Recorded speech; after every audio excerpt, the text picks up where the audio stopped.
9h12. Je sais pas ce qui va nous sortir. Je suis quasiment nerveux. Alors, je l'ai présenté tantôt, puis on va le refaire encore. Je sais pas ce que ça va donner. Moi, ça fait longtemps que mes patrons ou plusieurs personnes me demandent de faire des arts et spectacles et je veux pas. C'est pas que j'aime pas ça, c'est que je trouve que tout le monde en fait et ils le font bien. Je critique pas ça, y compris ici à la station. Alors, pourquoi faire pareil? On veut savoir les vraies affaires. Non, mais il faut faire de quoi de différent si on fait des arts et spectacles. C'est Gilles en fait, Hugo en fait et c'est bon. Alors, puis j'écoute. Mais, moi, je dis, gars, moi, le matin, on peut-tu faire d'autres choses? Puis j'avais dit, m'en donner à la blague, si jamais je me trouve quelqu'un, là, qui une fois par semaine peut m'arriver avec les potins de Montréal, là, mais les vrais. Peut-être quelques fausses rumeurs mélangées à ça, on sait pas trop, là. Sans dire que c'est un journaliste, là. Quelqu'un qui nous dit de quoi ça jase à Montréal. Anonyme. Il est dans le milieu, on sait pas c'est qui, puis il nous parle de 400 potins, ça, je prends ça n'importe quand. On l'a. Mon prochain invité pourra pas trop donner d'indices. Moi, je sais c'est qui, là. Dans le milieu, tout ça, je sais qu'il y a des potins. Et on va le surnommer, ça va être de même à tous les jeudis. Après ça, on verra, là, pas pour le reste, la durée, tout ça. Regarde, on se lance à matin avec la taupe. C'est comme ça qu'on va l'appeler. On a désormais au 93 une taupe. Ce que les gens de Montréal n'osent pas dire. Les potins qui circulent, puis que là-bas, il y a peut-être une omerta, vont désormais sortir sur les ondes de la radio à Québec. Alors, qu'est-ce qu'il y a là-dedans est exact? C'est-tu tout vrai? Y a-tu juste des rumeurs? À vous de juger. T'as l'air intrigué, José. Non, mais j'espère que ce qu'on va entendre, ça va être des vraies affaires, là. Alors, évidemment, je vous dis pas où il est. À mon avis, c'est caché, c'est camouflé à quelque part, personne ne peut le voir. Exactement comme une taupe. Alors, ça va être drôle à dire, mais la taupe, bon matin. Salut tout le monde, salut Sylvain. Ça va bien? Ça va extrêmement bien ce matin. On a un bel arrivage de potins de rumeurs venant de Montréal. Excellent. Alors, on est tous preneurs. On t'écoute. Je sais qu'il faut pas que tu parles trop fort parce qu'évidemment, les gens ne doivent pas te reconnaître autour de toi. Alors, la taupe... oui. Je vais t'arranger pour être pas dérangé. Je te parle caché d'un décor de l'émission C'est Extra AV. Comme ça, on est sûr de pas être dérangé. Il y a vraiment personne qui écoute. C'est assez tranquille. Excellent spot. Alors, de quoi on jase ces temps-ci dans le milieu culturel montréalais et qu'on n'a pas trop le droit de parler? Qu'est-ce qui se trame? Évidemment, c'est l'automne. Qui dit automne parle de lancement de grandes premières. Il y a eu ben des lancements cet automne. Je vais commencer en te parlant je vais te faire des appetizers de potins si ça te tente. Ah ouais donc? Alors, on va commencer avec le lancement d'album de Grégory Charles qui a eu lieu cet automne. Évidemment, les journalistes sont tout le temps là. La taupe est là et ses informateurs aussi. Et c'est un petit potin insignifiant, mais c'est toujours drôle. Les gens, évidemment, sont invités à prendre un petit verre, à manger des petites bouchées, des petites entrées justement sur place. Et là, tous les journalistes, tout le monde dit c'est bien pas bon ça goûte bien mauvais. Il y avait des espèces d'ailes de poulet avec des cratelains avec des petites affaires dessus. Alors, le lancement commence, Grégory Charles embarque sur le stage puis il dit hey, en passant, j'espère que vous appréciez les bouchées, c'est ma mère qui les a fait et c'est vrai. Le malaise qu'il y a eu. Alors ça, c'est un petit appetizer. Alors, autrement dit, Grégory a beaucoup de talent. On s'entend que lui a tous les talents, mais sa mère, il en a peut-être trop donné, là. Parce qu'on sait qu'il peut faire à peu près n'importe quoi. On vient peut-être de trouver son talon d'Achille. Peut-être que la bouffe, ça marche pas. Ouais. Et s'il reçoit les talents de ses parents, il l'a pas pour la cuisine, c'est clair. Alors maintenant, au lancement de Jonathan Roy qui a eu lieu à l'Astral, une petite salle située Sainte-Catherine, coin Bleury. En même temps que ce lancement-là, il y a eu le lancement, en fait, la première du film Café de Flore, ou devrais-je dire Café de Flore, avec Kevin Parent, qui se passait au Théâtre Impérial sur la rue Bleury, juste au coin, à 3 pas de l'Astral.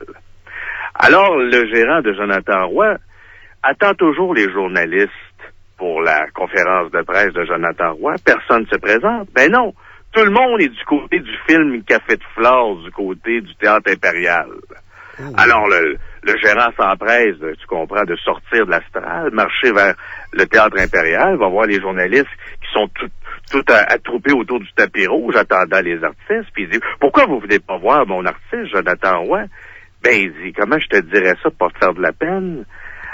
On attend Vanessa Paradis, Puis, dans les priorités, mettons que Jonathan Roy, il est à la lettre X. Puis là, présentement, on attend les artistes pour Café de Flore. Fait que là, le gérant Jonathan Roy, il sait pas quoi faire. Il dit, ouais, mais je lance un album, il n'y a pas un chat. Fait qu'il retourne à l'intérieur de l'Astral, puis fait qu'il dit à Jonathan Roy, il dit, oh, je me suis organisé, il va y avoir, Joe, des journalistes. Joe est tout content. Ah oui, ouais, tu vas me suivre, par exemple. Fait que là, le gérant sort avec Joe dans la ruelle, en arrière de la salle l'Astral. Non. Fait signe aux journalistes de venir. Le gérant sort une pancarte de l'album de Jonathan Roy et ils font un shooting photo dans la ruelle de l'Astral. Oh! Hey, mais ça, en passant, là, c'est pas la faute à Jonathan pantoute. Il y a Mauvais quelqu'un autour de timing. lui. Il y a quelqu'un, je sais pas qui. Tu sais, quand tu fais une conférence de presse, ça, faut qu'on dise ça aux gens. La taupe, t'es au courant.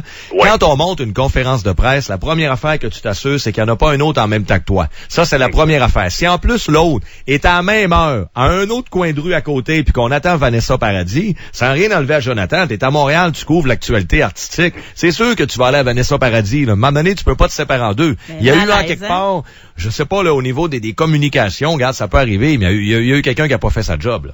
Ben, c'est juste que c'est drôle à compter. Mais on aurait pu avoir, mais moi, ce que j'aurais aimé, c'est que Kevin Parent sorte dehors, et là, il y a un feu, sa ruelle, Kevin Parent botte le feu, et Jonathan Roy, il saute dessus, et là, on a un fight, Jonathan Roy, Kevin Parent. Parce que Parent est venu se battre ici à Québec.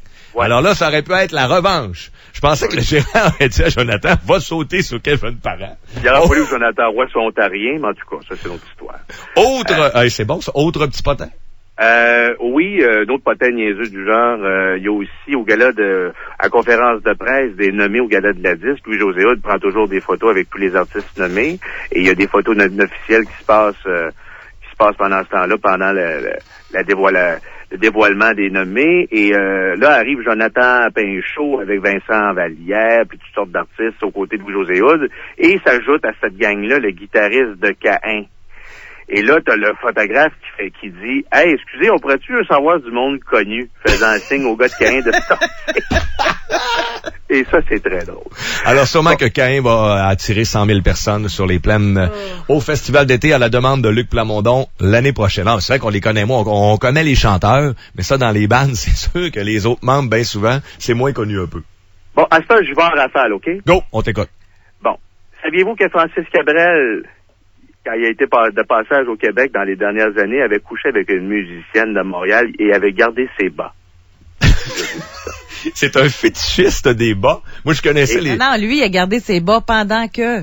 Il a pas Pendant enlevé ses qu'il fait- propres Je bas. pensais qu'il avait gardé les bas de la fille. Non, mais il y a des gars qui sont fétichistes des pieds ou des bas. OK, il les a gardés. Il a oublié dans Alors, José t'en parlera demain matin dans ton spécial. Non, mais une fille qui garde ses talons hauts, ça peut être sexy, là, ou ses Mais un gars bottes, qui tout garde ça. ses Mais un bas, gars qui porte ses bas, là, OK. Et il les aimerait à mourir. Éric Salvaille, quand il va dans des premières de théâtre, saviez-vous qu'il portait des fausses lunettes juste pour avoir l'air intello? Il n'y a pas besoin, il n'y a pas de problème de vision. Il porte des fausses lunettes juste pour le fun. de look. Juste pour le look. Juste pour le look. Puis il s'en va. Et Ginette Renault. Ginette Renault, elle s'est parquée avec son gros truck devant un théâtre où on faisait une première à Montréal. Le doorman, il dit, vous pouvez pas, madame, rester là, là. C'est une première, puis on peut pas parquer là. Elle dit, hey, sais-tu, je suis qui, moi? La plus grande diva du Québec. Mon char va rester là. Il a sacré les clés d'en face, puis il est parti à la première. Ça, on voit ça souvent. Moi, j'aime bien Ginette Renault. Hey, ça me rappelle un autre potin sur Patrice Brisebois, à un moment donné, qui arrive sur Saint-Laurent, puis il parque sa Ferrari. Puis là, ben, il y a un gars qui est debout juste à côté de la Ferrari, qui regarde ça. Fait que Brisebois sort, puis il dit, bon, ben, voilà mon valet parking. Fait qu'il donne les clés au gars. Le gars, il dit à Patrice Brisebois, il dit, excuse-moi, il dit, parce que je suis pas le valet parking, pas en tout, je fais juste regarder ta Ferrari. Brisebois, il sort 50$, il met dans les poches, il dit, à cette heure, t'es rendu valet parking. C'est fou. Prétentieux. Ça, là, c'est une petite anecdote, mais tu vois, regarde, les artistes s'aident pas dans ce temps-là parce que tu finis par le savoir, surtout avec la taupe. Une petite dernière? Et on finit avec du Occupation Double. Oh, envoie donc. Attention, c'est parti. On sait c'est qui aurait influencé Danny. Vous savez, Danny, le tatoué là, de la coalition là, avec LP, si vous suivez Occupation Double. Là. Ouais. Alors, on sait qui aurait influencé Danny à s'inscrire à OD. Imaginez-vous donc qu'il aurait fréquenté Judith de l'année passée. Tu sais, la Judith qui aurait fréquenté Jimmy le danseur, là? Oui. Ouais. Ah, On voit que la fille garde ses standards très élevés. Hein? Elle, c'est des tatous, une face d'arriéré, des cycles, des raids, etc. Alors voilà. Alors, hey, la taupe, j'ai adoré. J'en ai une dernière. Ah, une dernière. Go, j'en prends encore.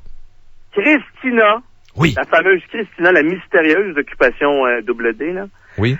Ce serait un front total, son affaire. Attention, préparez-vous. Elle aurait présentement un chum au Saguenay. Ouais, je sais qu'elle vient du Saguenay. Ça, c'est confirmé. Il y a des... Elle, c'est une ancienne Miss hawaïenne. Au Saguenay. Oh, donc... Et il y aurait même écrit, faites-en pas, je reviens après, on est ensemble, c'est juste pour le show. Voilà, c'était la taupe pour aujourd'hui. Oh. La taupe sera de retour jeudi, confirmé, j'aime trop ça. La taupe continue de te cacher. Je me cache, je me faufile, je m'en vais dans le décor de l'ancien décor de Peau de banane. 9h22. On achète? Oui. Moi, j'aime ça. C'est pas léger. Ça toi. Ben oui. Regarde, on changera pas le monde, là, mais à un moment donné, sur 4 heures, si ça vous tente, écrivez-moi studio@commercialfm93.com. Moi, j'en reprends tous les jeudis. Devenez des taupes vous-même. Ouais, à un moment donné, il faudrait trouver une adresse confidentielle à la taupe. Faut faire bien attention avec ça. Que les gens pourraient l'alimenter, puis lui, il pourrait vérifier. Il est dans le milieu, lui. Regarde, confirmé, là. Il peut vérifier. Ben, une adresse hotmail, ça se fait bien, là. Ouais. La taupe à commercial hotmail. Ouais, il faut créer ça. Ouais. On va créer un monstre. La taupe. La taupe à commercial@hotmail.com. On va là, écrivez pas, là, il est pas fait encore. Là, puis le monde envoie. Non, mais des fois, moi, j'en reçois des potins. J'haïs pas ça, moi. Mais, d'ailleurs, j'avais gagné l'Alfred Potin. Bon, je l'ai dit. Eh boy. Parce qu'en ATM, on a étudié, moi puis José, il y a un gala de fin d'année, puis il donne des trophées, puis il y en a un qui s'appelle Alfred Potin, à lui qui en sort le plus. C'est moi qui l'ai gagné. Mais non, j'étais une grande gueule, regarde, ça va être le métier qu'on fait. Mais, si je voulais dire, j'en reçois des potins, mais je peux pas vérifier. Avant d'envoyer ça en ondes, faut que tu saches au moins s'il y a un bon fond de vérité, là. Avec la taupe, il est bien placé. 924.